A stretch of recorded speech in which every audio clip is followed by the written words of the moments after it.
30년 동맹을 하루아침에 배신하고 국익을 위해 열심히 논팅했지만 결국엔 쪽박찬 나라 1차 대전의 승전국임에도 불구하고 패전국보다 더 큰 패배감을 맛봐야 했던 기이한 나라. 오늘의 주인공은 입으로는 세계 최강인 아가리 파이터 이탈리아의 웃지 못할 전쟁사입니다. 이야기의 시작은 1882년입니다. 당시 이탈리아는 유럽의 강자였던 독일, 오스트리아, 헝가리 제국과 손을 잡고 삼국 동맹이라는 강력한 카르텔을 형성했습니다. 유럽 최강의 육군을 가진 독일과 유럽 전통의 강호 오스트리아는 누가 봐도 든든한 보험이었습니다. 하지만 이 견고해 보이는 동맹에는 치명적인 균열이 숨어 있었습니다. 사실 이탈리아와 오스트리아는 역사적으로 서로 못 잡아먹어 안달난 원수지간이었습니다. 당시 오스트리아가 점령했던 트렌티노와 트리에스테 지역에는 대다수의 이탈리아인이 거주하고 있었습니다. 이탈리아인들은 이곳을 당연히 자신들의 영토라고 생각했고 이를 강제로 점령한 오스트리아에 대해 거센 불만을 품고 있었습니다. 겉으로는 웃으며 악수하고 있었지만 테이블 밑으로는 서로 칼을 겨누고 있었던 셈이죠. 그러던 중 1914년 제1차 세계대전이 터집니다. 독일과 오스트리아는 당연히 삼국동맹의 일원인 이탈리아가 즉각 참전하여 함께 싸워줄 것이라 믿어 의심치 않았습니다. 하지만 결정적인 순간 이탈리아는 기막힌 꼼수를 부립니다. 삼국동맹은 어디까지나 침략을 받았을 때 돕는 방어동맹이라는 점을 악용했습니다. 이번 전쟁은 오스트리아가 먼저 세르비아를 공격하며 시작된 것이니 자신들은 참전할 의무가 없다며 발을 빼버린 겁니다. 조약의 허점을 파고들어 중립을 선언한 이탈리아는 그때부터 계산기를 두드리며 본격적인 간보기에 들어갑니다. 이탈리아가 원하는 것은 영토였습니다. 트렌티노, 트리에스테, 이스트리아 반도, 그리고 달마티아 해안이었습니다. 하지만 문제는 이 지역의 주인이 오스트리아라는 거죠. 결국 더 파격적인 조건을 제시한 쪽은 연합국이었습니다. 그들은 승전 시 알프스 이남 지역 전부는 물론이고 아드리아 해 건너편에 달마티아 해안 일부와 여러 섬까지 챙겨주겠다는 런던 미략을 제시했습니다. 계산이 끝난 이탈리아는 1915년 5월 30년 넘게 동맹이었던 독일과 오스트리아의 뒤통수를 치고 선전포고를 감행합니다. 당시 이탈리아 총리는 이러한 배신을 두고 국익을 위한 신성한 이기주의라 포장하며 정당화했죠. 거창하게 배신까지 때리고 전쟁판에 뛰어들었으니 그에 걸맞은 실력을 보여줘야 했습니다. 당시 이탈리아군 총사령관 루이지 카도르나는 자신감이 넘쳤습니다. 그는 오스트리아군 정도는 오합지졸에 불과하니 단 몇 주 만에 비엔나까지 진격할 수 있다고 호언장담했습니다. 하지만 현실은 냉혹했습니다. 이탈리아가 공격해야 할 전장은 평지가 아닌 험준하기로 악명 높은 알프스 산맥과 이손초강이었습니다.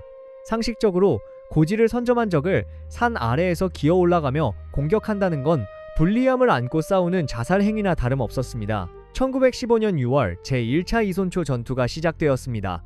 용감하게 산을 오르던 이탈리아 병사들은 위에서 쏟아지는 오스트리아군의 기관총 세례에 속수무책으로 쓰러져 갔습니다.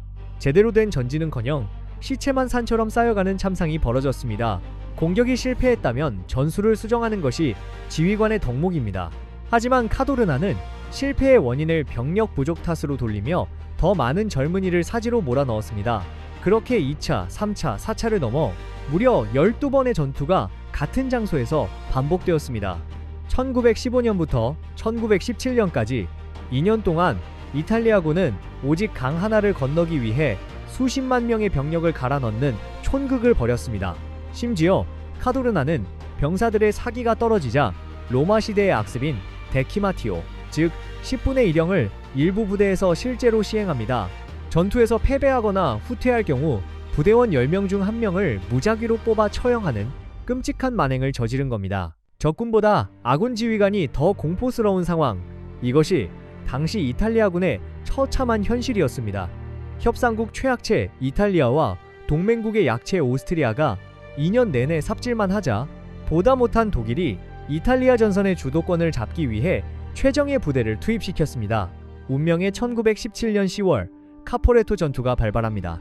독일군은 이탈리아군이 난생 처음 겪어보는 후티어 전술, 즉 침투 전술을 들고 나왔습니다. 대규모 독가스 살포로 혼란을 유도한 뒤 특공대가 전선의 약한 고리만을 골라 깊숙이 파고드는 방식이었습니다. 이때 독일군 소대장으로 참전하여 전설을 쓴 인물이 바로 훗날 사막의 여우라 불리게 될 에르빈 롬멜입니다. 롬멜은 고작 150명의 병력으로 무려 수천 명의 이탈리아군을 포로로 잡는 믿기 힘든 전과를 올렸습니다. 이탈리아 전선은 그야말로 모래성처럼 무너져 내렸습니다. 2년 동안 피를 흘리며 찔끔찔끔 전진했던 땅을 단 며칠 만에 모두 빼앗기고 오히려 베네치아 코앞까지 밀려나는 수모를 겪었죠. 이 과정에서 이탈리아군 30만 명이 포로가 되거나 무기를 버리고 탈영했습니다.